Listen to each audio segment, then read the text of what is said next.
Bom dia a todos e a todas. Estamos ao vivo agora, finalmente. Bom dia, tô vendo que o pessoal está começando a entrar. Tinha um pessoal na lista de espera, tô vendo que estão começando a entrar. Bom dia, eu sou a Karina, do time de marketing da HubSpot Brasil, gerente de marketing aqui da HubSpot. Bem-vindo a todos.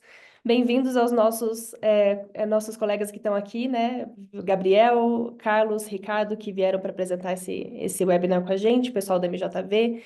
Esse é um webinar especializado aqui em FinServices e FinTech que a HubSpot está promovendo em parceria com a MJV Innovation e com a Marketing for Sales, consultoria aqui também parceira da HubSpot. Então, muito bem-vindos a todos e a todas. A gente vai fazer uma breve introdução aqui, enquanto o pessoal está chegando, né? Eu sei que muita gente está entrando no Zoom. Eu vou deixar o convite já para todo mundo que está aqui, para mandar ali no chat de onde que está falando, né? Eu vou explicar um pouquinho melhor aqui a dinâmica de como que vai ser o webinar e a nossa agenda. Em seguida, a gente já passa a palavra para os nossos palestrantes aqui, para a gente também começar a apresentação sobre tendências e estratégias para FinServices e FinTech. Então, para começar, já fiz uma breve introdução, sou a Karina aqui da HubSpot. Aqui é um pouco de como que vai ser a nossa composição aqui hoje, como vocês já viram na programação. Vou explicar um pouquinho de como que vai ser a agenda hoje. Então, a gente vai ter aqui uma introdução, uma apresentação do pessoal da MJV sobre tecnologias emergentes e CX para FinServices. Então, tudo com base em um estudo que eles apresentaram na Febraban, no último congresso. Então, vai ser super interessante e mais alguns cases de sucesso. E depois a gente vai ter aí mais 30 minutos de conversa, né, sobre experiência do cliente, alguns benchmarks, algumas boas práticas para empresas de FinServices e perguntas e respostas de vocês da audiência. Eu vou explicar um pouquinho aqui como que vai ser a dinâmica do Zoom, que eu sei que muitas vezes a gente não tem um webinar, não necessariamente a gente é feito no Zoom, então eu vou explicar um pouco como vai ser aqui. A gente vai ter um momento de bastante interação, bastante oportunidade para vocês fazerem perguntas e deixarem também os comentários de vocês. Então, aqui a gente tem um chat público, para quem quiser deixar algum comentário, e a gente tem também a área de Q&A, se vocês tiverem alguma pergunta específica para algum dos nossos speakers aqui, tá bom? Então, deixo aqui a sugestão para vocês, se tiverem alguma pergunta, não importa o momento, podem deixar aqui no Q&A, a gente vai fazer o máximo para responder o máximo de perguntas até o final do webinar. Então, deixa aqui para quem que você quer deixar sua pergunta e o tema. E eu peço aqui para a gente fazer um teste aqui de início, para vocês responderem ali no fórum ali público mesmo, de que cidade, de que estado, e às vezes até de que país, né, vocês estão falando, e para a gente poder também começar esse momento de interação, tá bom? Deixa eu dar uma olhada aqui. E fazendo uma breve introdução também sobre HubSpot. Deixa eu pegar aqui o chat para ver o que vocês estão comentando.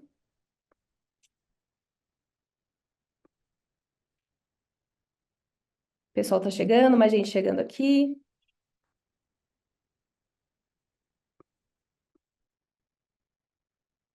Legal.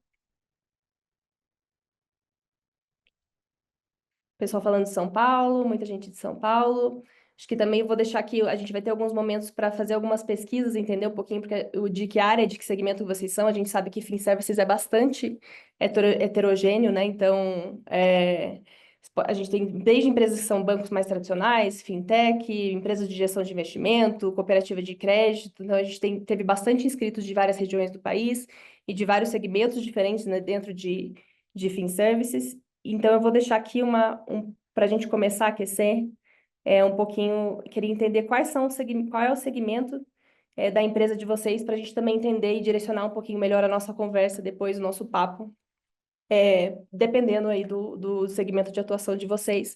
Me conta também no chat se vocês são B2B, se são B2C, ou se são ambos, para a gente também ter um pouquinho de insight, um pouco sobre o modelo de negócio de vocês, tá bom?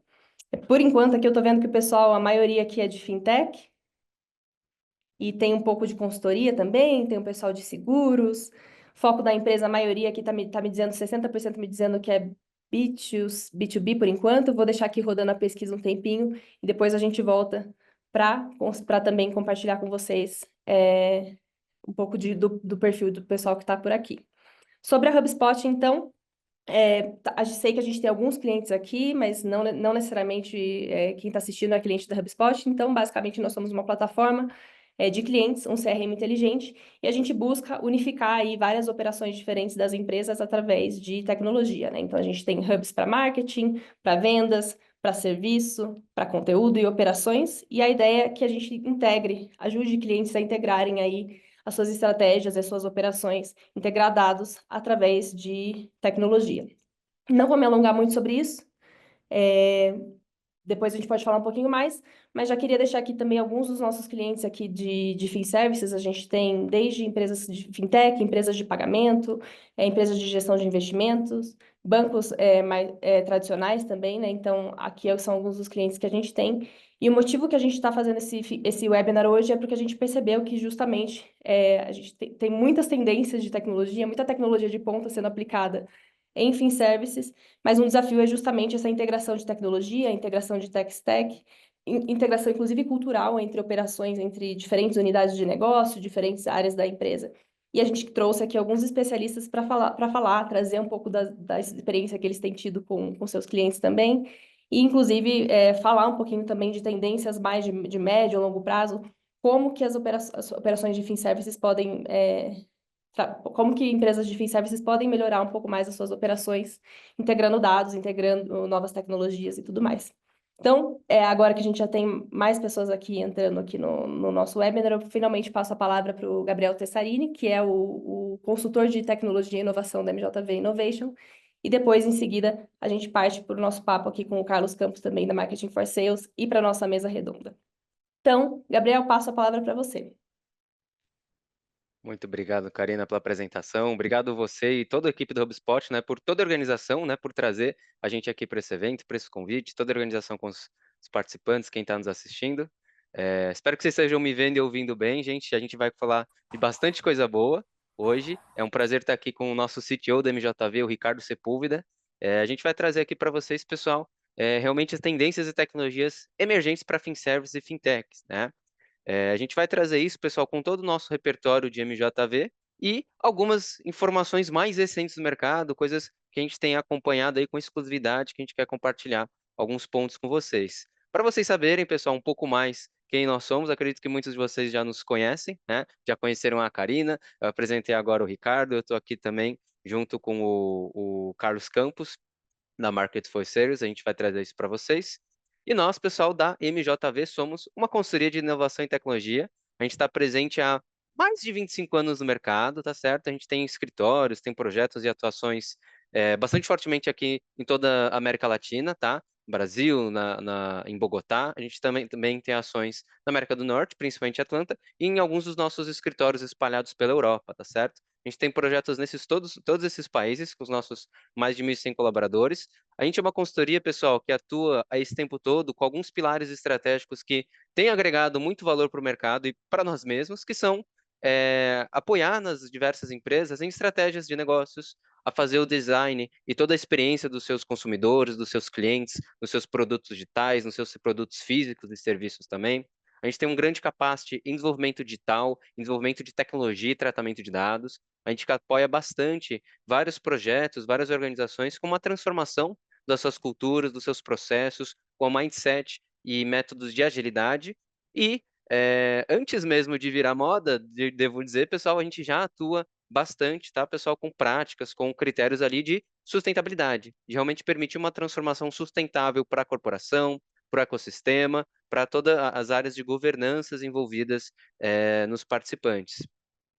Alguns de nossos clientes, pessoal, envolvem desde bancos até grandes seguradoras, pequenas, médias e grandes fintechs, indústria de logística e vários outros segmentos, pessoal, que atuam com produtos físicos, que atuam com produtos digitais e que estão espalhados aí ao redor do mundo. Muitos de vocês devem utilizar um ou outro serviço de alguns deles e é um prazer a gente ter contato com algumas dessas equipes, assim como é um prazer estar aqui novamente, né, a convite da HubSpot, que organizou toda essa super experiência.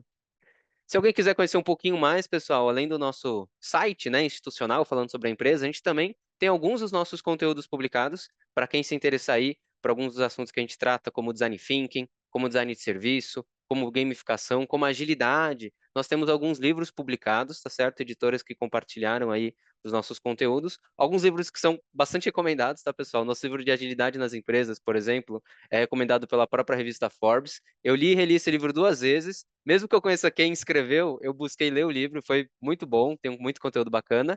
Além do Design Thinking, né, que também é um grande precursor ali de vários métodos de inovação que a gente aplica aqui na MJV para os nossos clientes.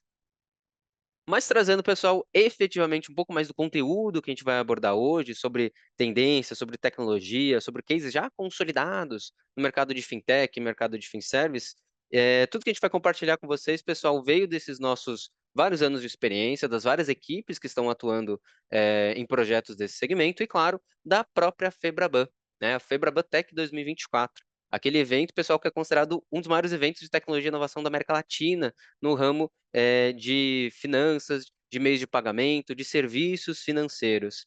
A Febraban desse ano foi em junho, durou cerca de 3 dias, mas a gente fala dela até hoje, pessoal, porque foram muitos conteúdos super enriquecedores, foram mais de 55 mil visitantes que passaram pela Febraban, tiveram mais de 500 palestrantes que a gente se dividiu ali para poder conseguir ouvir um pouco de cada um deles, conversar, identificar ali com exclusividade vários negócios, várias soluções que estavam surgindo, pessoal. E nós, na MJV, fomos uma das empresas expositoras também. A gente conseguiu apoiar ali na celebração desse evento, né, adquirindo e compartilhando conhecimento. Inclusive, a gente vai estar mais uma vez na próxima edição. Quem tiver interesse e vai ser um prazer receber vocês por lá, pessoal. A gente vai estar em junho, na 35ª edição da Febraban. Mais detalhes estão por vir, mas a gente considera, né, uma parada obrigatória para todo mundo que quer vislumbrar um pouco dos caminhos do setor financeiro. E como a gente vai ver no conteúdo de hoje, pessoal, de vários outros setores, no fim das contas, porque o conteúdo de finanças, essas tecnologias financeiras estão se espalhando para cada vez mais setores que as pessoas nem imaginavam anteriormente. Algumas das macro tendências que foram muito abordadas na Febraban e que a gente realmente tem acompanhado no mercado, pessoal, envolvem alguns pontos, como a própria Karina trouxe aqui para vocês, que são os conceitos da principalidade no cliente. A gente vai falar também sobre cross-industry e como isso tem modificado diferentes mercados. A gente vai falar das CBDCs, né? Eu já vou explicar um pouquinho dessa sigla para vocês. A gente vai falar, claro, sobre a famosa IA generativa e casos de grande valor que ela realmente tem gerado ali no mercado, e sobre alguns conceitos ligados à IA também, pessoal, que são ligados à data augmentation, tá certo? A gente vai passar aqui por negócios, a gente vai passar por tecnologias, a gente vai realmente ter uma abordagem super bacana aqui com vocês e fiquem sempre super à vontade para mandar seus comentários, mandar suas perguntas, tá, gente? Mas começando aqui, pessoal, uma coisa que a gente tem visto muito no mercado, de vários clientes, de vários segmentos, e que foi muito abordado na própria Febraban por CEOs, CTOs, heads, né, de diferentes especialistas, é a principalidade. O que é a principalidade, pessoal? É a principalidade do cliente. Pensando no dia a dia do cliente, né, que ele tem várias coisas para fazer, ele que tem várias atividades que ele tem que realizar, né, quando ele vai realizar alguma dessas atividades, quando ele busca alguma solução, qual que é a primeira opção que vem na cabeça dele? Se ele vai, por exemplo, pagar um boleto, qual que é o primeiro aplicativo, site ou instituição que vem na cabeça dele para ele realizar essa operação? A principalidade, pessoal, tem a ver com entregar o maior valor possível para os clientes, proporcionar para ele a melhor experiência, para que a empresa que está fornecendo isso seja, de fato, a opção principal, né? Uma das primeiras opções que ele vai aceitar ali no dia a dia dele, né? Isso envolve a praticidade, a experiência que ele vai ter utilizando aquela solução, a confiança que ele tem naquela solução e naquela instituição, a segurança dos seus dados, o atendimento ao cliente, tudo que envolve a jornada dessas pessoas, né? Afinal de contas, estamos falando de pessoas, né? De seres humanos que têm dores, que têm desejos, que têm receios, e a principalidade envolve toda essa jornada. Pensar no começo, o meio e o fim que o cliente espera ter com determinada aplicação, com determinada solução. A gente vê, pessoal, muitos casos em que empresas que realmente têm o cliente no centro, que aplicam a principalidade para os seus segmentos, conseguem conquistar muito mais clientes do que elas tinham antes, elas conseguem reter esses clientes por muito mais tempo, rentabilizá-los, claro, né, conseguir que eles forneçam ali seus feedbacks, que eles forneçam ali cada vez mais interações com a companhia e não com os concorrentes ou desistindo totalmente daquela operação. E, claro, ter esses feedbacks dos clientes, ter essas trocas de dados, também permite que a empresa aprenda, né, sobre novas oportunidades, Que novos produtos a gente pode fornecer para esse cliente a partir do que ele está compartilhando com a gente, né? Que novas ideias nós podemos ter para atender de forma cada vez melhor as necessidades que ele já tem ou antever necessidades que ele por acaso teria. Afinal de contas, o mercado muda muito rápido, né, gente? E conforme as empresas realmente conseguem ser uma das primeiras opções para interação com o cliente vai fornecer ali de forma totalmente livre, né, espontânea, muitos insights super valiosos.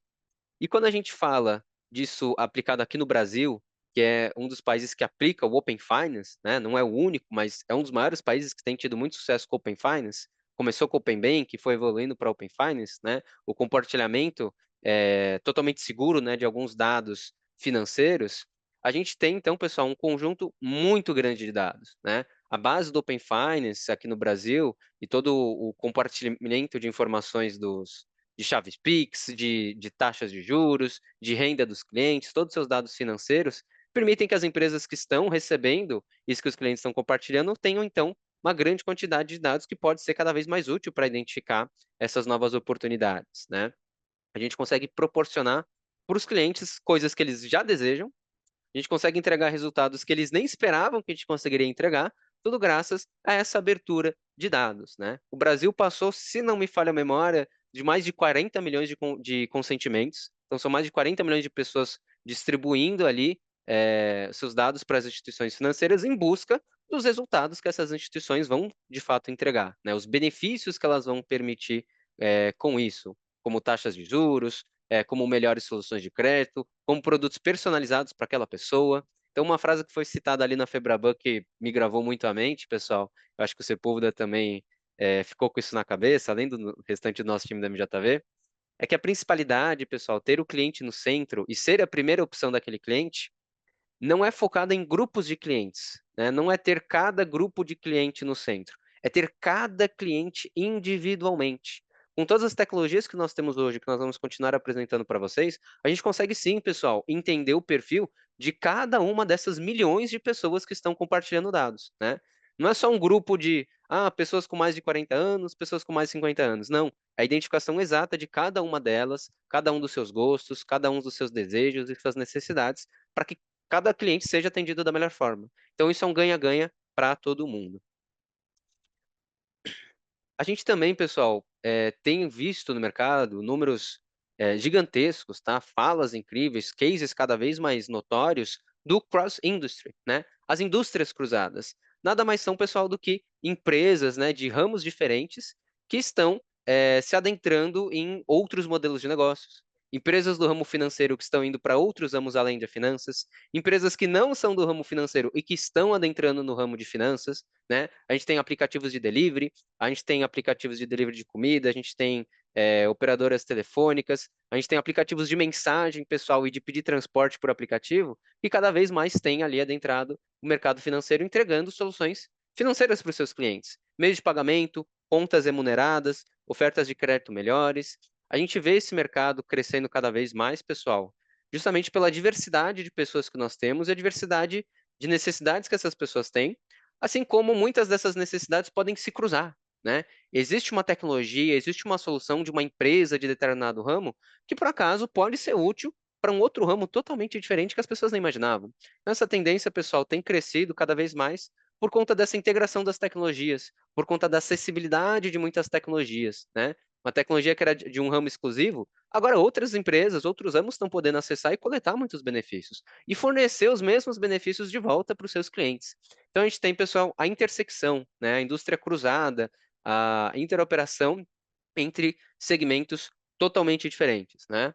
Uma coisa que foi muito bem citada na Febraban, por CEOs de grandes empresas ali, é que cada vez mais, né, os clientes não estão se preocupando com apenas qual que é o serviço que ele busca, né?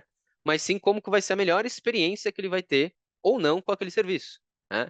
Então, pouca gente tem comparado, por exemplo, um banco com outro. O banco A é melhor que o banco B, o banco X tem um recurso melhor que o banco C.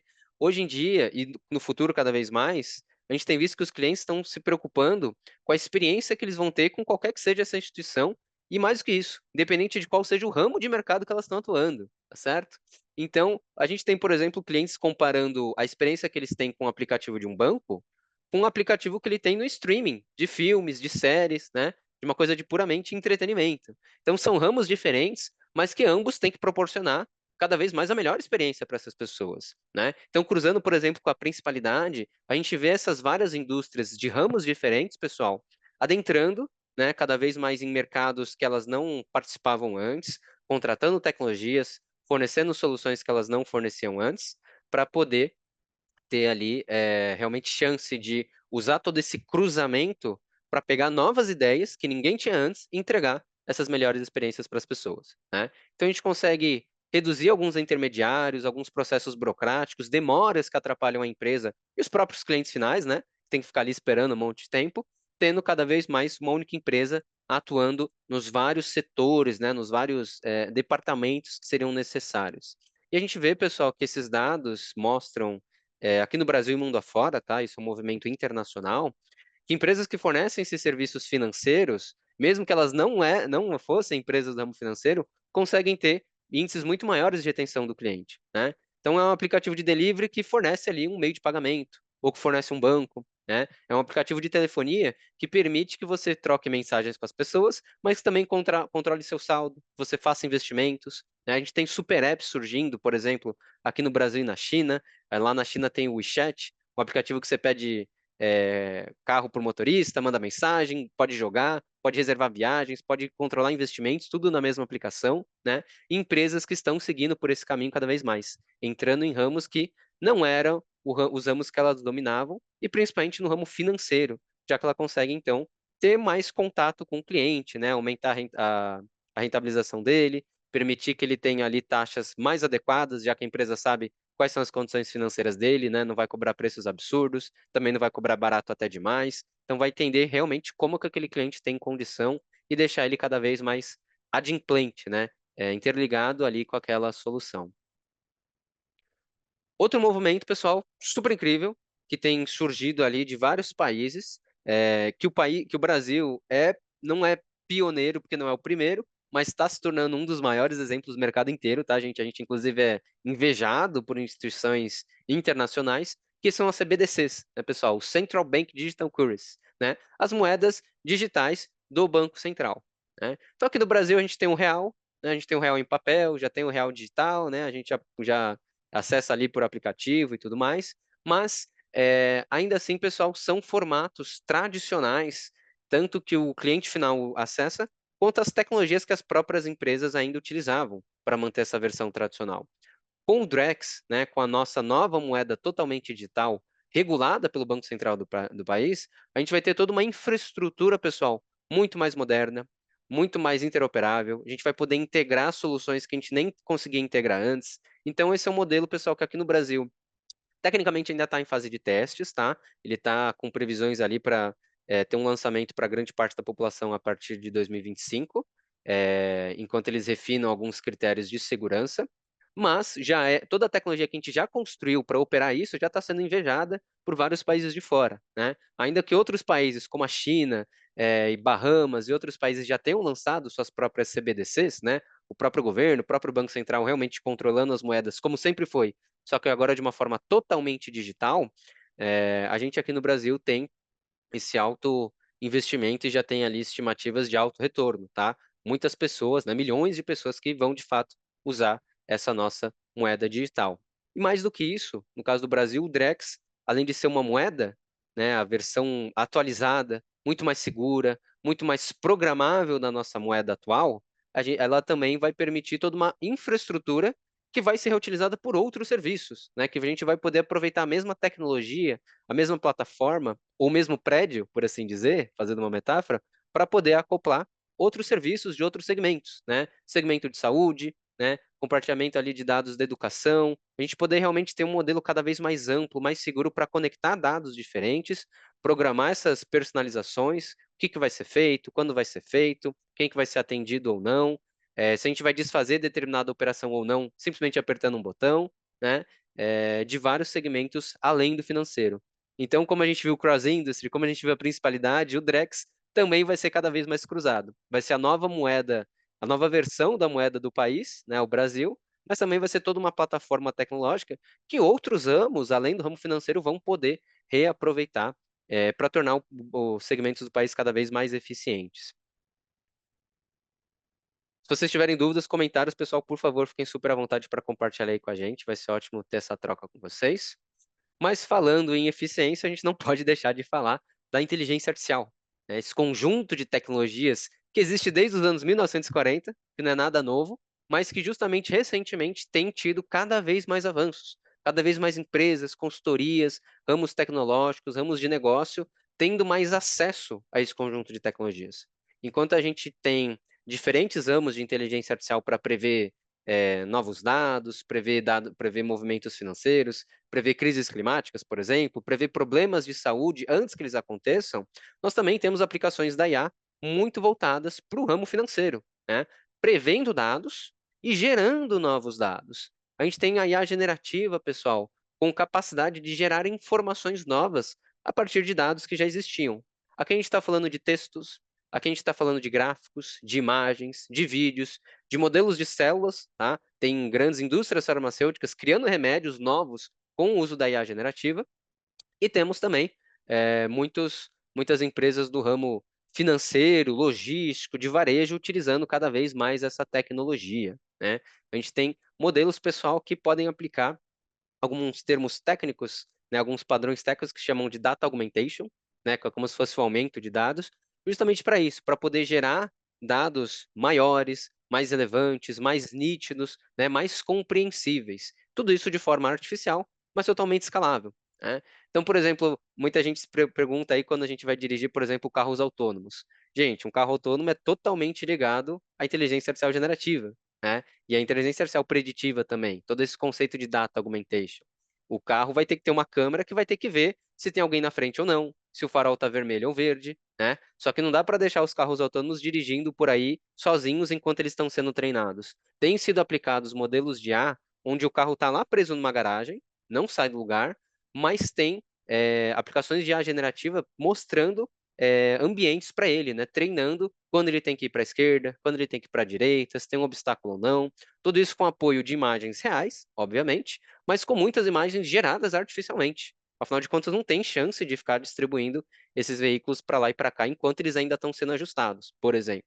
Então, a IA generativa, pessoal, ela pode nos apoiar para gerar dados de coisas que já existem e pode nos apoiar principalmente para gerar dados que a gente ainda não tem à nossa disposição. Isso tem sido extremamente útil em modelos de detecção e prevenção à fraude, inclusive em várias instituições financeiras de seguros. A gente não tem como ficar esperando ali o cliente sofrer uma fraude e a gente usar esse dado para treinar uma IA. Tem sido usados dados históricos, claro, mas muitas empresas têm criado modelos novos de dados, dados sintéticos, com o uso da IA generativa para treinar essas ferramentas, né? Então, ó, a gente precisa gerar um modelo que identifique para a ferramenta que quando tiver determinada ocorrência, de determinado valor, determinado horário da noite, para aquele perfil de cliente específico, muito provavelmente vai ser uma fraude, enquanto que para outro modelo de cliente não vai ser. Então a gente consegue gerar ali centenas de testes, centenas de treinamentos, ao mesmo tempo, pessoal, em pouquíssimos segundos, para essas tecnologias preverem de forma cada vez mais assertiva. Porque afinal de contas, pessoal, o prejuízo de fraudes aqui no Brasil tem sido cada vez maior, certo? A cada segundo, agora enquanto a gente está falando aqui, muito provavelmente eu estou sofrendo várias tentativas de fraude, mas que as tecnologias dos bancos estão impedindo que eu seja fraudado, né? Que alguém use ali meu cartão de crédito sem ser eu, que faça um saque na minha conta sem ser eu, né? Então, tem muitas tecnologias que já apoiam isso, tem muitas pessoas, né, seres humanos que estão ali também avaliando esses processos, mas conforme as pessoas mal intencionadas, né, buscam aumentar esse volume de ações fraudulentas,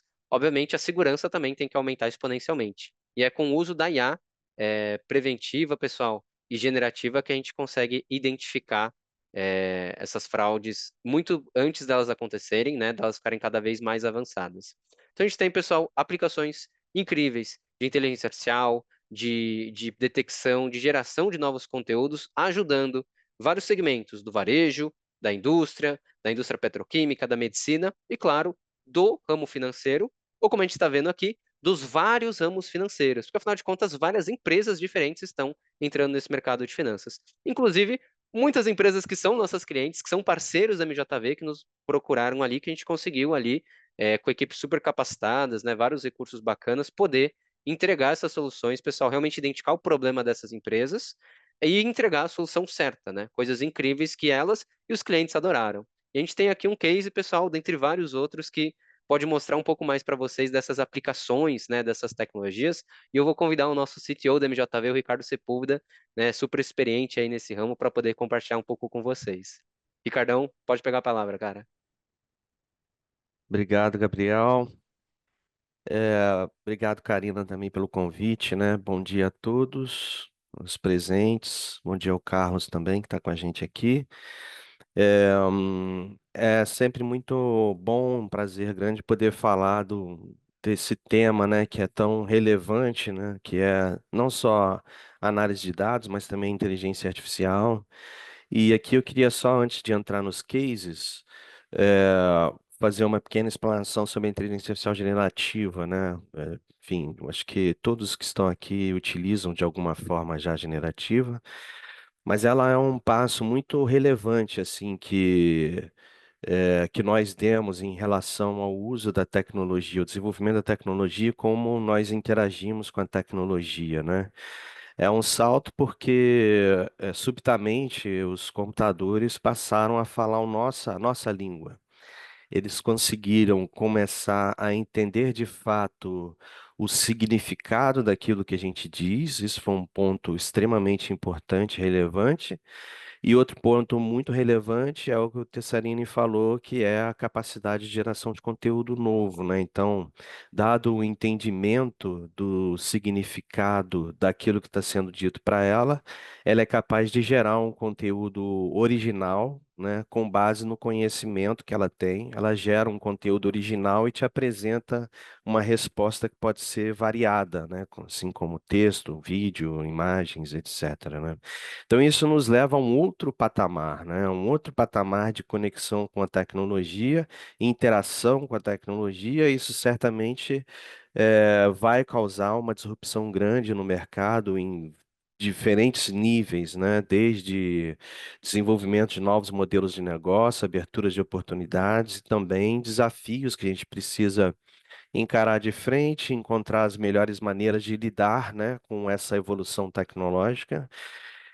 Mas certamente é uma transformação que a gente precisa ficar de olho, né? E certamente utilizá-la da melhor maneira possível dentro das nossas empresas, porque isso vai trazer uma diferenciação e uma oportunidade grande de abraçar novas receitas, novos mercados, novos clientes, novos modelos, etc., né? E aí, alguns cases, eu não trouxe nenhum case da inteligência artificial generativa especificamente, mas eu trouxe alguns cases aqui de inteligência artificial aplicado a entendimento de mercado, né? Que é uma outra linha, né? Uma linha de onde o computador é capaz de tomar decisões com base no que ela entende que foram as decisões tomadas pelo ser humano no passado. Através de um mergulho nos dados, ele consegue inferir a lógica da tomada de decisão e passa a tomar a decisão de maneira automatizada, né? Isso traz um ganho para as empresas que aplicam na capacidade de uma análise extremamente rápida e diversa, né?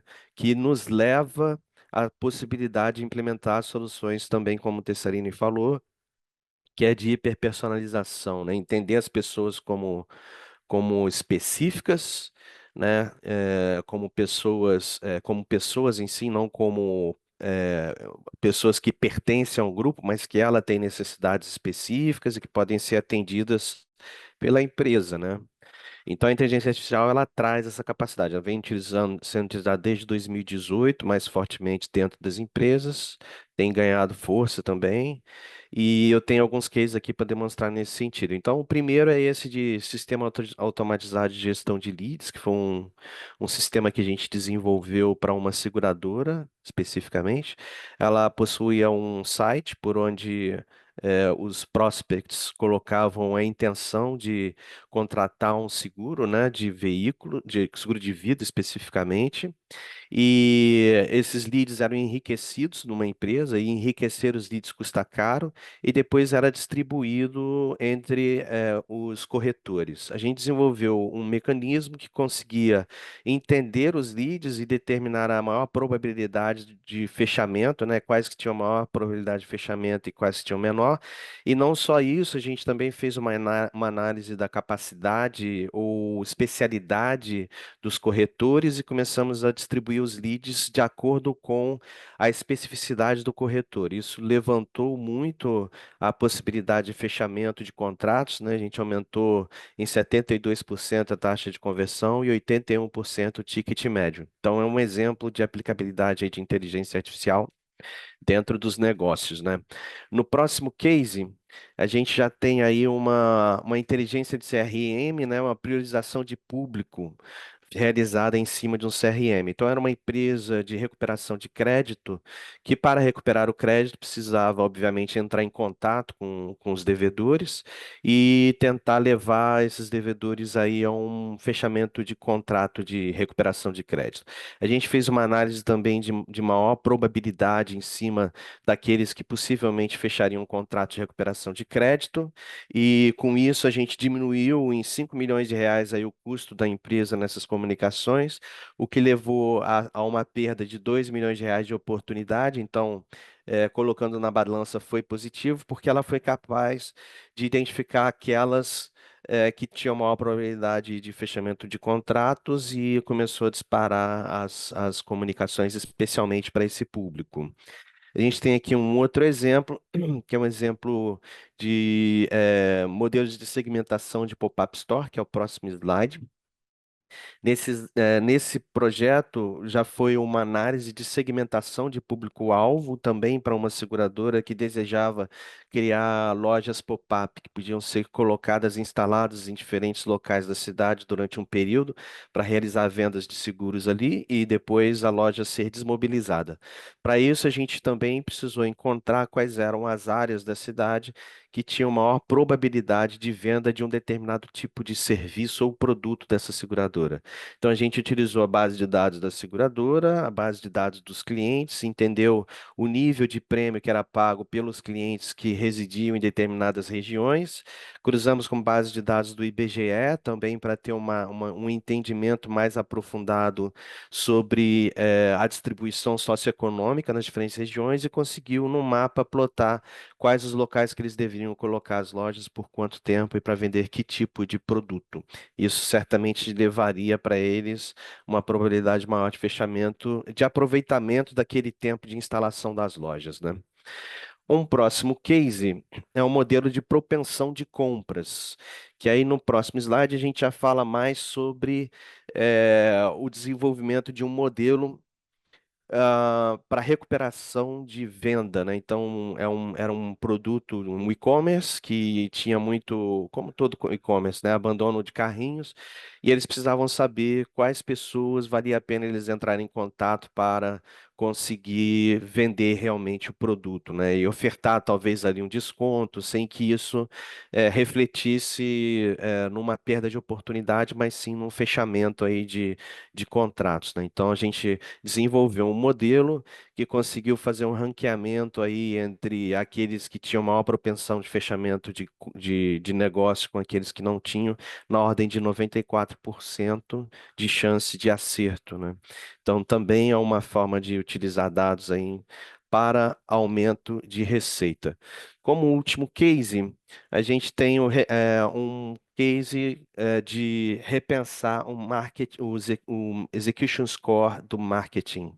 Então, era uma empresa de fast moving consuming goods que tinha uma forma de avaliar a eficácia das campanhas de marketing no ponto de venda especificamente, né? Então, eles tinham lá maneiras, alguns indicadores para avaliar a eficácia das campanhas de marketing.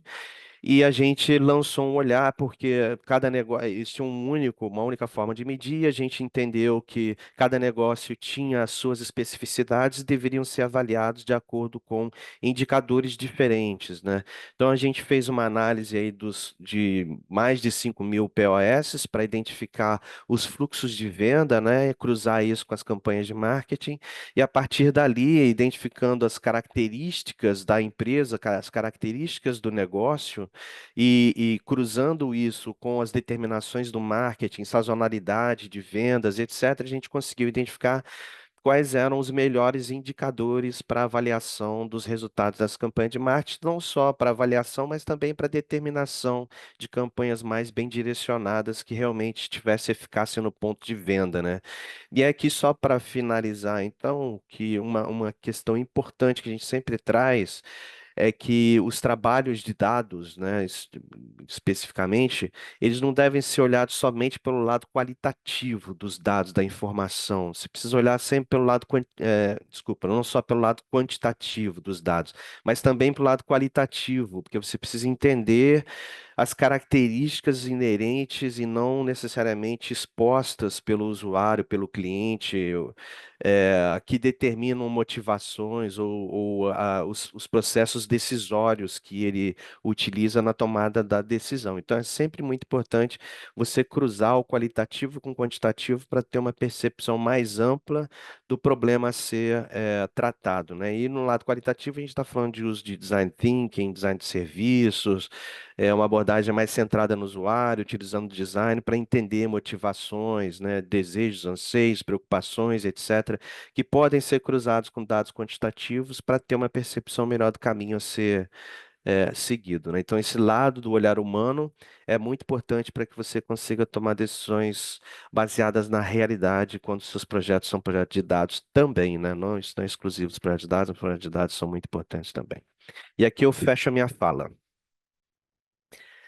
Excelente. Respira um pouquinho aí, cara. Eu sei que você correu para fechar no time, Foi mas foi muita coisa excelente. boa, hein? Muito bom, muito bom. Obrigada, Gabriel. Obrigada, Ricardo. Acho que tem esses cases que vocês trouxeram, né? Até essas tendências que vocês trouxeram mesmo de principalidade, desse olhar para Open Finance. Eu acho que é muito interessante. Eu acho que está todo mundo olhando para isso agora, né? De como trazer modelos mais preditivos, ter mais automação também em todo esse processo de inteligência para você melhorar, né? Seja o seu processo comercial, vendas, toda essa parte de segurança que vocês comentaram. E agora a gente vai para a nossa parte de mesa redonda, né? A gente está aqui com o Carlos também, campus da CEO da Marketing for Sales. Eu queria justamente que a gente, agora é o momento da gente aterrissar, né, um pouco esses assuntos, né, e mais em como, em boas práticas, tanto do ponto de vista de tecnologia, de infraestrutura, mas também do ponto de vista de cultura, né? Quando a gente fala de empresas de services, né, e desde fintech até bancos mais tradicionais, empresas de investimento, a gente sabe que é um mercado que normalmente é muito fragmentado do ponto de vista de tech stack, né? Então a gente tem empresas que, justamente por essa questão de segurança, de regulação e tudo mais, né? A gente vê que tem muitos desafios aí do ponto de vista até de integração de operação, né? De tech stack mesmo para fazer tudo isso acontecer e de você conseguir colocar em prática algumas iniciativas que vão gerar esse resultado aí, algumas essas iniciativas que vocês trouxeram. Eu queria puxar já o Carlos, da Marketing for Sales até. Carlos, pedir para você se apresentar agora oficialmente, contar um pouquinho mais da Marketing for Sales também, para justamente falar um pouquinho, assim, trazer um pouquinho da sua vivência, né? O seu desafio trabalhando com empresas de FinServices desse ponto de vista mesmo de integração, de unidade de negócio, de operações diferentes dentro da mesma empresa. Como é que você vê essa questão? E também, primeiro eu vou deixar para você se apresentar e aí ver se você tem algum comentário sobre isso.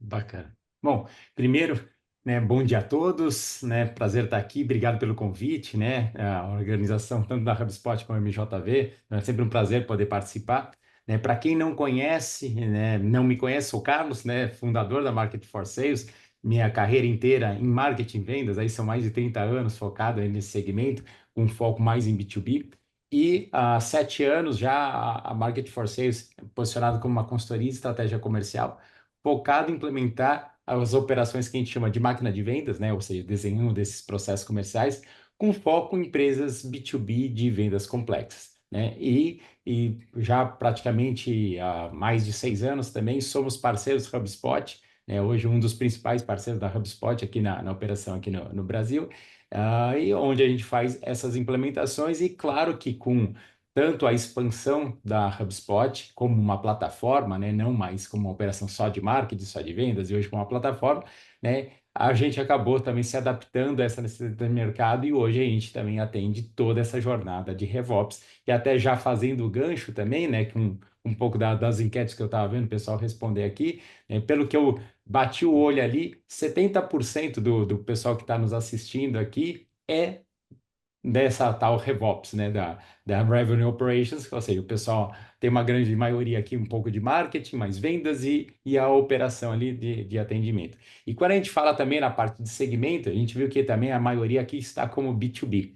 Então, a gente tem ajudado muitas das operações B2B, né, e só pegando um gancho também no que o Gabriel apresentou, falando um pouco ali do cross-industry, onde os bancos estão indo para outros segmentos, o que a gente tem visto também é bastante o contrário, né? Os outros segmentos virando banco.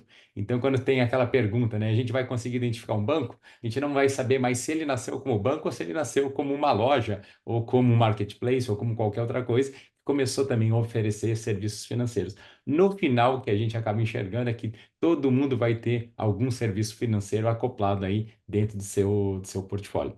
E, Karen, eu vou pedir para você até me direcionar aqui na sua pergunta para poder te ajudar numa resposta. Eu sei que a gente tem um tempo curto aqui para eu poder ser bastante objetivo. Boa. Boa. Acho que primeiro eu vou deixar aqui também a sugestão para o pessoal deixar as perguntas, tá? Vi que a gente está com uma pergunta só por enquanto. Vou deixar, então, o convite de novo para quem está assistindo, deixar a pergunta aqui no Q&A. Se tiver uma pergunta para algum convidado específico, para colocar aqui. Mas eu queria puxar um pouco dessa questão cultural mesmo e de integração, né? De áreas diferentes dentro da empresa. Porque o Ricardo e o Gabriel trouxeram vários cases aí, por exemplo, de otimização de CRM, várias coisas utilizando já modelos preditivos, tecnologia de ponta e tudo mais. E uma coisa que a gente vê muito aqui na HubSpot, né, trabalhando com clientes, né, conversando com muitos prospects também, né, de fin services, nos fóruns que a gente participa, é que é realmente um segmento em que tem muito potencial, mas que hoje a tecnologia ela está bastante fragmentada. E aí, do ponto de vista de estratégia e de execução mesmo, às vezes fica difícil você melhorar aí um processo Uhum, comercial, ou até essa sim. hiper-personalização que o Ricardo comentou, né, de criar uma estratégia super segmentada. Você precisa ter todo um arcabouço aí de ferramentas e de dados, né, muito bem estruturado, muito robusto para Uhum, você conseguir executar tudo isso. Então, a gente vê, por exemplo, só antes de eu fazer a pergunta em si, né? Eu sei que eu estou falando bastante, mas a gente vê, por exemplo, que tem empresas que têm reports em uma ferramenta, que tem, de repente, toda a estrutura de site, de conteúdo em outra. Aí vai para a área comercial, usa outro sistema. Para frente de serviço, de atendimento, usa outro uhum, sistema. E daí, quando a gente pensa na jornada mesmo como um todo, em toda essa questão de Open Finance, de ter uma jornada mais fluida para o consumidor final, isso às vezes fica um pouco mais difícil de operacionalizar e de realmente gerar uma experiência do cliente que seja interessante, né? E a gente sabe que, como consumidores de fin services, a tolerância para o erro para o consumidor de fin services é muito baixa, né? Você erra uma vez e aí isso já prejudica toda a sua reputação, toda a sua questão ali de operação mesmo, né? Porque a tolerância do cliente para esse segmento, que é um segmento super sensível, é baixa, né? Para erro e para uma experiência ruim.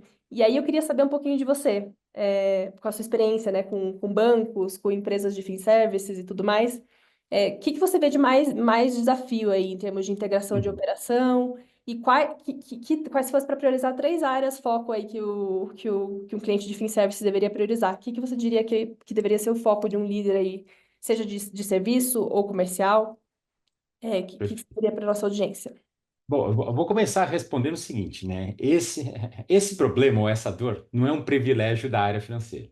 Falar que é um privilégio, né? Ele acaba acontecendo em praticamente todas as indústrias. Então, as empresas, né, elas vão crescendo e cada um vai buscando a sua própria solução, né? Quer resolver o seu próprio problema sem pensar no todo. Então, a integração entre as áreas ou ter, né, uma visão um pouco mais macro, mais estratégica da companhia é o que vai direcionar isso, né? Então, essa visão segmentada, sempre cada um pensando em silos e as soluções muito focadas em cada problema, Isso a gente vê em praticamente todas as indústrias. E aí, claro que tem, né? Você trouxe até o aspecto cultural, gestão de mudança, porque estou acostumado com esse meu software, eu mesmo contratei. Quando a gente fala em tecnologia, né, o que a gente chama do Shadow IT, ou seja, a própria área contratou sem passar por TI e acaba não tendo todo o processo ali de governança.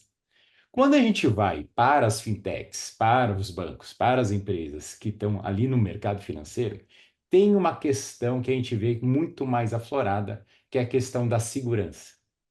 Então, simplesmente a troca ou a adoção de novas tecnologias, ela tem uma barreira maior, porque tem um processo de homologação e de validação muito mais criterioso.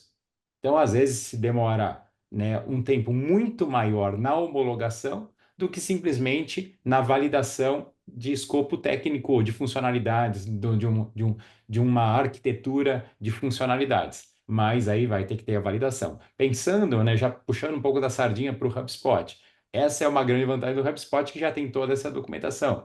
Então, todas as certificações, né, documentação SOC 2, SOC 3, né, relatórios de invasão e de tudo aquilo que uma área de cybersecurity vai precisar homologar para ter esse processo lá dentro.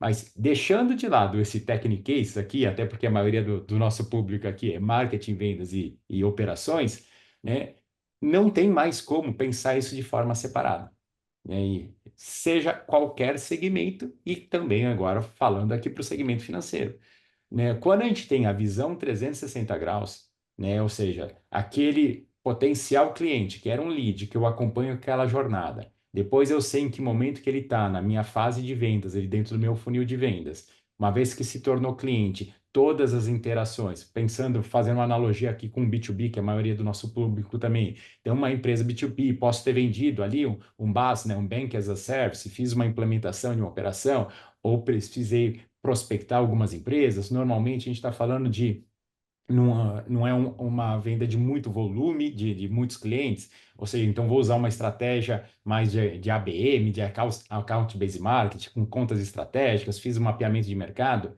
Quando eu coloco isso na mesma plataforma e tenho todo o engajamento de marketing, engajamento de vendas, e aqueles que se tornaram cliente, eu começo a acompanhar, né, o sucesso do cliente, Help Score e abertura de chamados, fica muito mais fácil eu entender qual que é o nível de atendimento que eu estou suportando para cada uma dessas operações.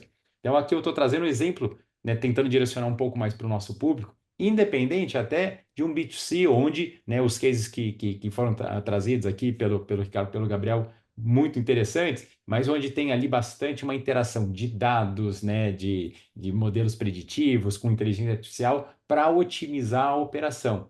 E aí a gente está falando agora, né, uma complicação ainda maior, porque além de eu integrar esses três principais áreas para execução, eu preciso ainda integrar modelagem de dados para poder usar a inteligência artificial. Então, o desafio é grande, mas a boa notícia é que a tecnologia não para de evoluir e está aí para nos ajudar a colocar tudo isso em prática. Legal, legal, Carlos. Eu acho que tem um ponto também, né, que você trouxe, né? Tem toda essa questão de personalização mesmo, de você ter um entendimento melhor, né, uma segmentação muito precisa, né, do seu perfil de público. Você comentou um pouco isso, né, que às vezes a empresa tem um sistema legado ou gere tudo em ferramentas diferentes. Eu rodei uma enquete aqui e a gente viu que 48%, a maioria das pessoas que estão aqui, dizem que já tem um sistema integrado, né? Então já integram toda a operação de marketing, de vendas e de atendimento, mas 41% ainda não tem isso fragmentado, né? Isso dividido aí em diferentes ferramentas e tudo mais. E aí eu queria puxar o Gabriel e o Ricardo para a gente falar um pouco dessa questão de principalidade, né? E de até essa questão do Open Finance, que ainda é um conceito que é difícil de aplicar na prática, né? Isso de você integrar todos os seus dados, de permitir que seus dados financeiros sejam acessíveis e compartilhados, né, com outras instituições, sendo que isso às vezes é um desafio muitas vezes dentro, né, das próprias empresas, né? Isso exige uma infraestrutura muito robusta e seja do ponto de vista técnico aí de APIs, né, e de integrações, mas também falando aí de cultura mesmo, né? Às vezes no nível mais básico ali de você entender está sendo feito ali num time de atendimento, você ter uma jornada, um contexto de qual produto que o seu cliente está usando em cada momento ali do ciclo de vida do seu cliente, né, e tudo mais, para oferecer um atendimento e poder até ter oportunidades de upsell e de cross-sell voltado para isso. Eu queria perguntar um pouco para vocês, Gabriel e Ricardo, um pouco sobre essa perspectiva, né, de integração de dados, né, e tudo mais. Como que vocês veem esse desafio do ponto de vista de aquisição e fidelização, né, de clientes, pensando aí em setor financeiro? Posso comentar um pouquinho primeiro, Ricardo? Passo para Fica à ti. vontade. Uhum. Ótima pergunta, Karina. Realmente um tópico, uma questão estratégica, né? A gente tem uma visão de jornada em relação a isso, né? Então, como o começo da jornada, né? Explicar para o cliente, né?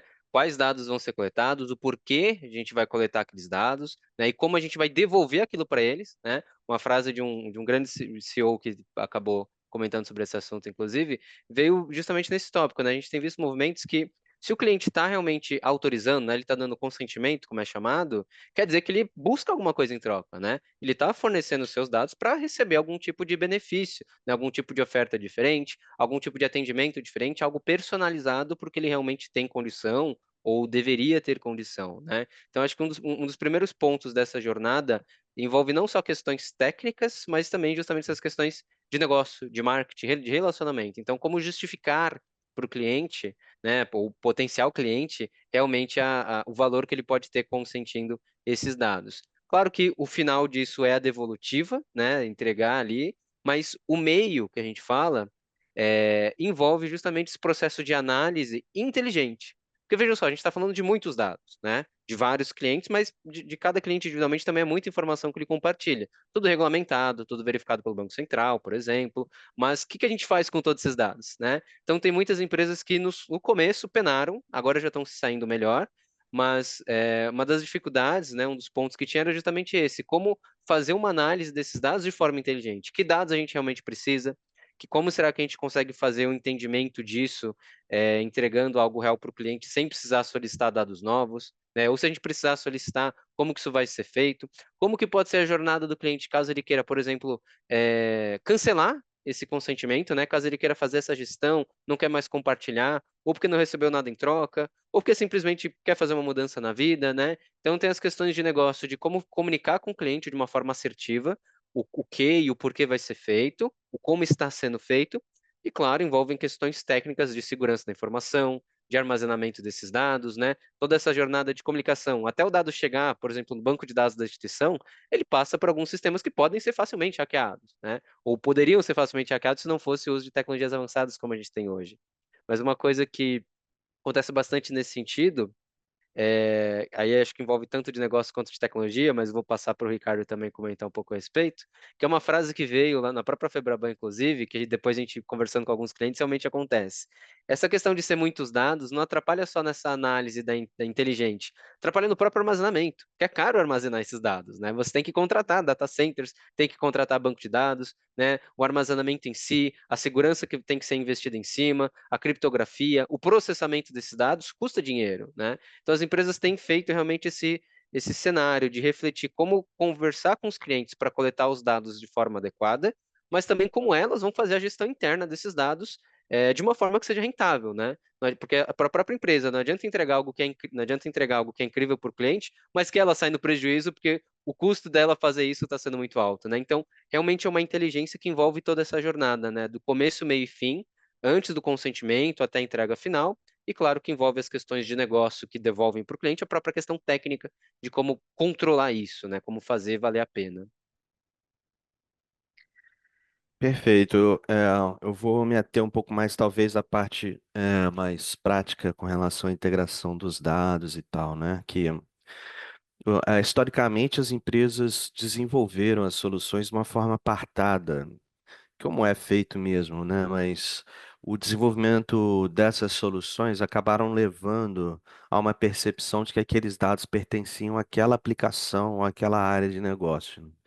E aí, com o tempo, é que foi criando a percepção de que o dado tem valor para a empresa como um todo. E as empresas estão agora numa caminhada de integração e de valorização do dado como algo que pertence à companhia e não a um sistema único, né? Isso leva tempo. É um esforço grande, né? É um esforço corporativo que não se resolve rapidamente, né? Dada a complexidade da integração dessas informações, né? Integração dessas áreas de negócio, elas demandam tempo. É, mas é extremamente importante porque aí você passa a ter uma percepção,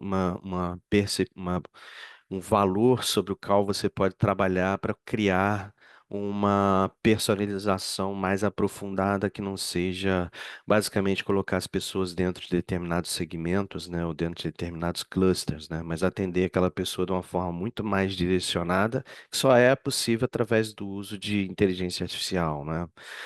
E a inteligência artificial, nesse caso, vai demandar aí uma percepção de dados muito aprofundada que não é segmentada, né? Não é particionada, enfim. Mas, por outro lado, é muito importante que as empresas consigam encontrar recortes sobre os quais ela consegue trabalhar mesmo sem ter essa estrutura toda pronta, né? Essa estrutura toda ela tem que ser um objetivo a ser atingido de um projeto de médio prazo aí, médio longo, né? Talvez. Mas no curto existe possibilidade de você desenvolver mecanismos que levam a ter uma inteligência a ser entregue ali por cima de uso de dados segmentados, né? Você pode, por exemplo, fazer análises de um determinado produto, de um determinado conjunto de produtos, de uma região, né? De um determinado segmento de clientes. Você pode capturar recortes em cima daquele recorte, desenvolver soluções que levam ao desenvolvimento de uma percepção mais aprofundada que não seja a sensação, né, ou a percepção do negócio, mas seja mais baseada em dados, porque no fundo de tudo que a gente está falando, né, de ter uma operação mais eficaz, né, sob a ótica dos resultados do negócio, a gente está falando muito em se basear em dados, se basear em números, se basear em fatos, né, e não se basear tanto, que também é importante, mas que não pode ser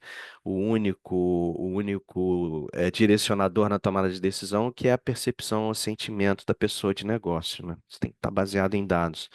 E aí é essa questão de você conseguir balancear bem o que que é longo prazo, o que que é curto prazo, e o que que se dá para fazer no curto prazo. Porque se for esperar para ter a casa completamente organizada, para começar a pensar sobre a ótica de desenvolver soluções que sejam baseadas em dados para aumentar a eficácia do negócio, a concorrência vai certamente ter mais condições de resolver do que nós, né? Então é muito importante que o curto prazo ande junto com o longo prazo, né?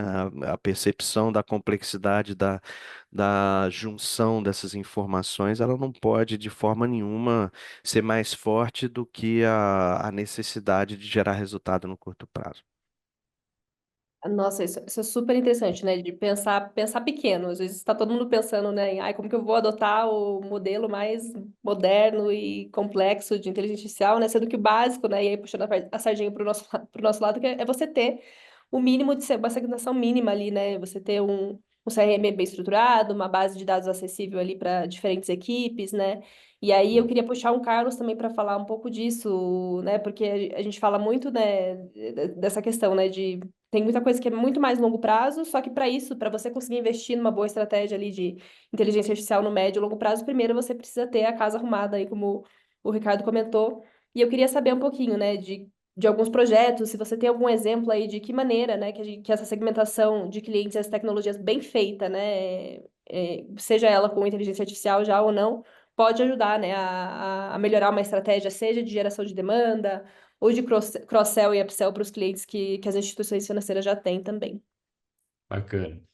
Bom, quando a gente olha para o, né, visando lá o longo prazo na estratégia, mas pensando no curto prazo, o que dá para fazer, o que a gente tem percebido que, às vezes, a ânsia de colocar uma operação rápida, contratando simplesmente uma tecnologia nova e não estruturando o processo, é onde acaba gerando um buraco. né? Então, a gente vê que muitos projetos fracassam, seja de CRM ou de uma implementação de alguma ação, por não ter desenhado um processo mais estruturado. Ações muito pontuais, como a gente está falando de cada uma das áreas, sem pensar em como esse dado vai, tracionar desde o começo até o final, é o que a gente tem visto que acaba sendo o maior gargalo. Então, a dica é: pare para desenhar uma jornada, né? Um fluxograma vai continuar ainda sendo o belo de um fluxograma. Eu posso até usar ferramentas que me ajudam, ou inteligências, né, generativas que possam me ajudar a prever alguns modelos de fluxos, mas o fluxo ele tem que ser consolidado. O que a gente já percebeu? Projetos, vamos falar em implementação de CRM, onde eles nascem com fluxo já estruturado, né? A chance de eu abandonar essa estratégia, seja essa a ferramenta ou a operação em si, ela é muito menor, e a gente viu que às vezes fica a ser até 5 vezes menor do que aqueles que implementam, né, eu não vou falar nem como um processo, mas como simplesmente uma tarefa. Ou seja, eu coloco, vamos exemplificar, coloco uma operação de marketing, contrato uma ferramenta de automação de marketing para fazer algumas campanhas e não pensei em toda a jornada. Se a campanha não dá resultado, eu abandono aquela ferramenta, aquela iniciativa e cancelo aquele projeto que eu acabei iniciando. Quando eu faço isso de uma forma incorporada à estratégia do negócio, pensando em toda essa jornada, criando primeiro o processo, e aí eu vou acoplando cada uma dessas etapas. Fase do marketing, então o que eu vou criar de campanhas de automação, a fase ali de aquisição do cliente em si, então toda a jornada de vendas, e a fase ali de pós-venda. Desenhando essa jornada, aí eu busco ferramentas no mercado, como uma delas, o próprio HubSpot. Mas a gente tem visto que algumas empresas têm buscado primeiro, né, a solução de fato, sem pensar que problema que ela quer resolver. Então, né, essa é uma dica que a gente vê aí de uma implementação para conseguir ver toda a jornada, pensando que agora a gente fala com áreas diferentes que precisam aprender a conversar entre si, é fundamental ter esse alinhamento prévio. Então, até a nossa marca Marketing for Sales, ela já tem que se expandir para Marketing for Sales, for CS, for várias outras áreas, para a gente poder incorporar todos esses stakeholders dentro de uma conversa. Para mim, essa é a dica fundamental. Um bom quadro do que vai ser desenhado é o princípio de uma implementação bem-sucedida de um projeto desse tipo, que a gente está chamando agora de uma plataforma de atendimento ao cliente, né? Boa. Legal. Acho que do ponto de vista de marketing, né, Carlos, tem muita gente que está assistindo que é de marketing. Eu vejo que é um ponto que é muito importante para as equipes é ter autonomia, né? Para marketing e vendas, né, também, né? Que é você ter autonomia para ter uma customização ali de um CRM, por exemplo, você ter autonomia para criar ali os seus objetos personalizados, né? E a gente sabe, né, que qualquer segmento, né, vai ter suas particularidades. Mas, por exemplo, para você fazer uma segmentação de ofertas diferentes ali, se eu sou uma empresa de gestão de investimentos, a gente teve um case recente que eles tinham esse desafio, né, de segmentar, seja alguns produtos de entrada para produtos para leads e clientes que já tinham um conhecimento avançado em investimentos. E o que eles fizeram foi realmente criar toda essa estrutura e um Uhum. processo para cada um pipeline muito robusto ali, né, para gerir tanto a parte B2B, tanto a parte como a parte B2C também, e ter ali os seus formulários muito bem estruturados para realmente conseguir fazer essa segmentação, conseguir fazer essas ofertas ali, tanto para a base de leads de um produto mais de entrada para um produto mais especializado para quem já tem um conhecimento de investimentos, por exemplo, até para a base de clientes atual, né? Como que eu vou fazer uma régua ali de upsell, como que eu vou ter uma estratégia com a minha equipe ali de comercial para os clientes que eu já tenho, né? Então, isso acho que é uma coisa que você comentou que é interessante, né? De ter esse processo muito bem estruturado, porque o processo é a base para depois você expandir e ir acoplando seja o módulo, seja uma modelagem de dados um pouco mais complexa, como o Gabriel e o Ricardo comentaram. A gente está começando agora, está caminhando para o final, a gente tem mais alguns minutinhos para puxar algumas perguntas. Eu queria puxar uma pergunta aqui, que é da Tuane, que acho que você pode também trazer um pouquinho de contexto, Carlos, que é uma pergunta mais voltada para CS e suporte. quais são as ações indispensáveis para a equipe de suporte CS para aperfeiçoar essa jornada com o produto? Bom, se eu tivesse que dar uma ação, eu vou falar que é pesquisa, né? Ou seja, eu preciso ter o feedback do cliente. Então, se eu quiser aperfeiçoar o produto, eu preciso saber o que que meu cliente está buscando. Então, né, ferramentas, né, como o NPS, CSAT, CS, que são pesquisas ali para entender a satisfação do meu cliente, entender o que que ele está buscando, o que que não está bom, né? Essa é uma operação. No caso de CS, eu preciso combinar isso também com o que a gente chama do Health Score, né, que seria a nota desse cliente, para entender a saúde que ele está.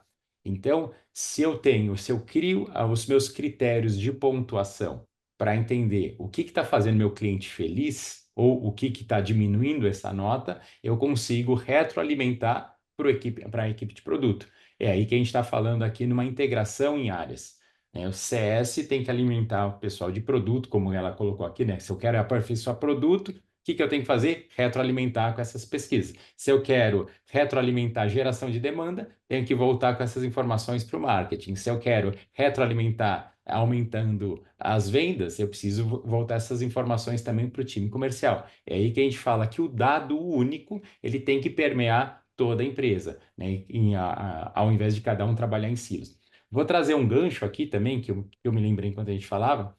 Há anos atrás, eu participei, fui palestrar num evento, e anterior à minha palestra foi um diretor de marketing contando um case de sucesso de como ele conseguiu montar uma campanha e gerar muita demanda, né? Muitos leads.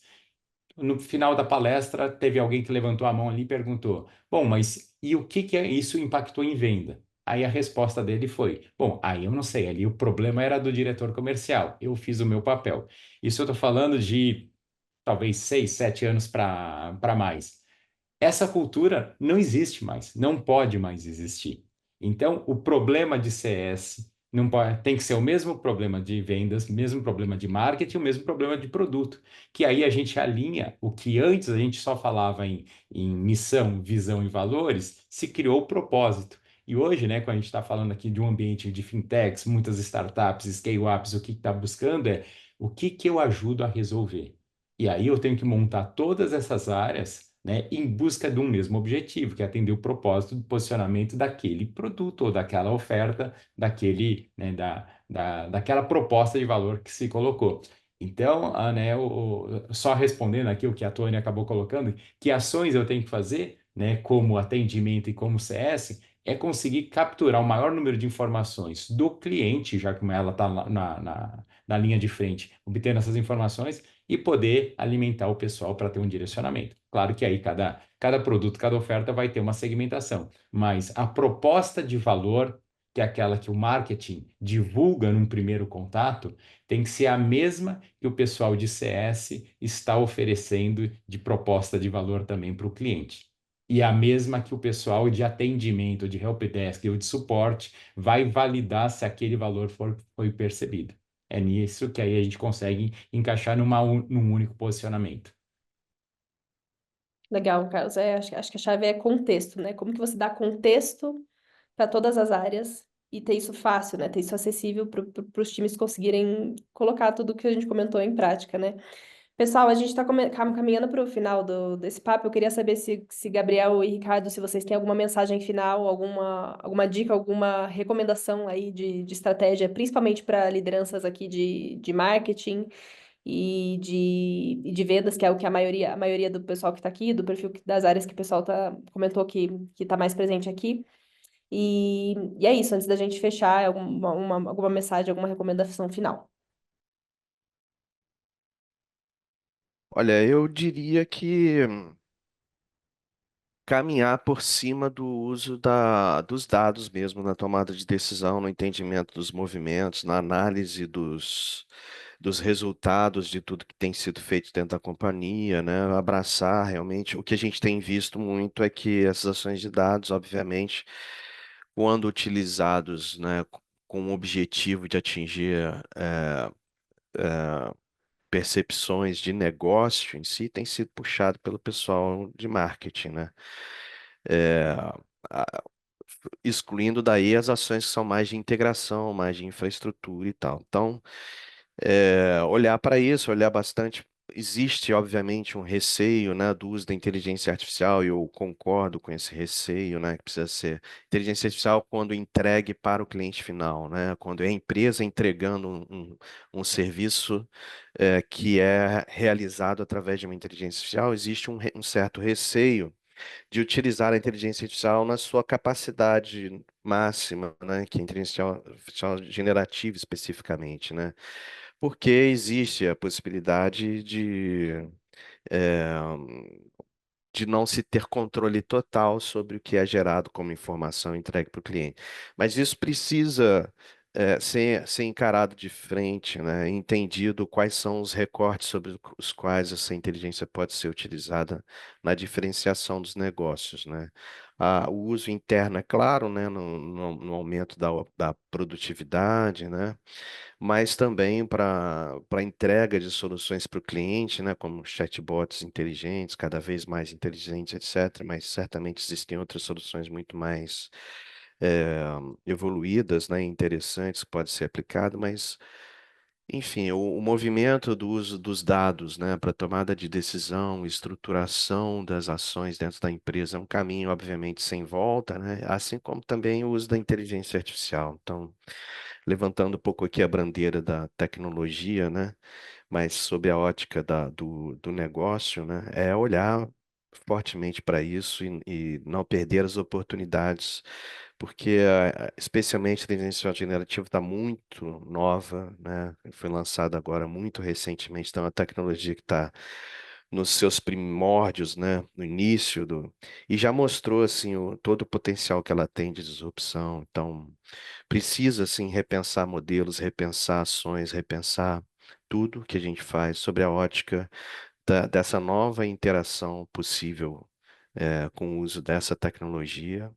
E mas não só ela, né? Como eu mostrei, os outros cases aqui são todos de inteligência artificial que não são generativas e também podem agregar muito valor, né, ao negócio. Então, olhar muito para isso, abraçar os objetivos de se tornar uma empresa direcionada por dados, né, e ser uma bandeira representativa dentro das empresas que busca por esse objetivo, né, e olhar muito para a inteligência artificial como uma ferramenta absolutamente fundamental para a diferenciação dos negócios.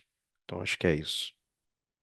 Eu vou contribuir rapidamente aqui, sem alongar tanto, pessoal, mas é, na verdade, um reforço, é uma conexão, na verdade, de tudo que já foi falado, viu? O que o Ricardo trouxe, o que o Carlos trouxe, os tópicos que você levantou, Karina, que é realmente, eu vou até pegar uma palavrinha que o Ricardo pegou, repensar, né?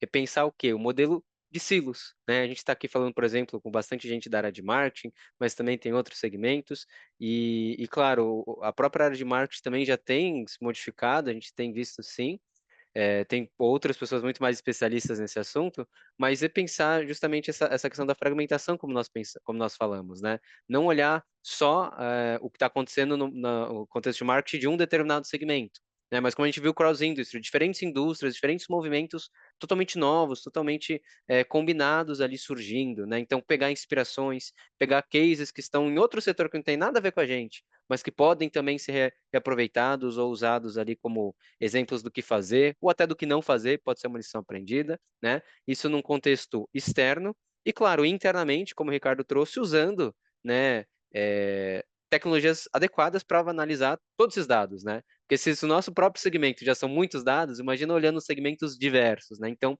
aproveitar também todas as estruturas internas, as equipes diferentes, como o Carlos trouxe esse exemplo, né? Eu tenho a área de marketing, tem a área comercial, tem a área financeira, remover esses silos, cada um fazer a sua especialidade, mas ter a interconexão, né? Todo mundo não falando ao mesmo tempo, mas podendo ter chances de se conectar com seus movimentos estratégicos, com descobertas de novas oportunidades, com sugestões que está num time e que pode ser extremamente útil para outros times diferentes, né? E claro, se a empresa por acaso, né, empresas, parceiros não conseguirem lidar com tudo isso de forma automática, também existem outras tecnologias que apoiam no mercado, né? Essas ferramentas de análise de dados, ferramentas de gestão de comunicação, ferramentas de automação de processos, além de, claro, de pessoas também, né? Equipes, parceiros que podem ajudar nesse posicionamento estratégico, entendendo, né, como transformar o processo de forma mais adequada, de forma mais ágil.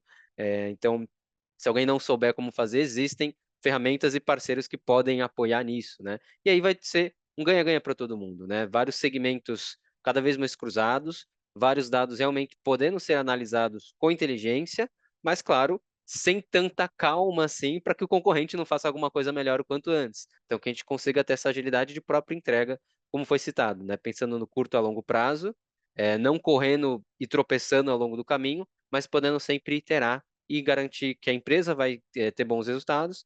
Mais que isso, né, gente? Que os nossos clientes, sejam B2B ou sejam B2C, consigam também perceber esses resultados no seu próprio dia a dia, né? Perfeito. Muito obrigada, Gabriel, Ricardo, Carlos. A gente já está caminhando para o final, passamos um pouquinho aqui do nosso horário. Muito obrigada a todos vocês, viu, pela participação aqui, pela apresentação, foi muito rica. Carlos, também pelos exemplos que você trouxe, acho que foi muito bom para a gente tangibilizar também algumas estratégias. E obrigada para quem participou. A gente vai divulgar, vai compartilhar com vocês a gravação desse webinar em seguida, a apresentação também que o Gabriel e o Ricardo compartilharam, né, do nosso lado, tanto a MJV como a nossa organização do HubSpot, a gente vai compartilhar com vocês. Fiquem à vontade para chamar a gente no LinkedIn, também se tiverem alguma dúvida, se quiserem conversar, se aprofundar um pouco mais. Eu sei que o tempo é curto para a gente explorar tudo que a gente gostaria.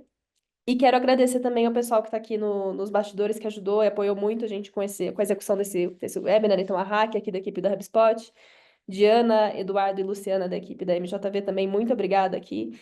E é isso, a gente vai ter outras iniciativas também voltadas para Fin Services. A ideia é que a HubSpot também comece a se aproximar mais desse segmento, a gente comece também a participar mais dos fóruns de Fin Services. Então, é muito prazer, muito obrigada a todos que participaram aqui.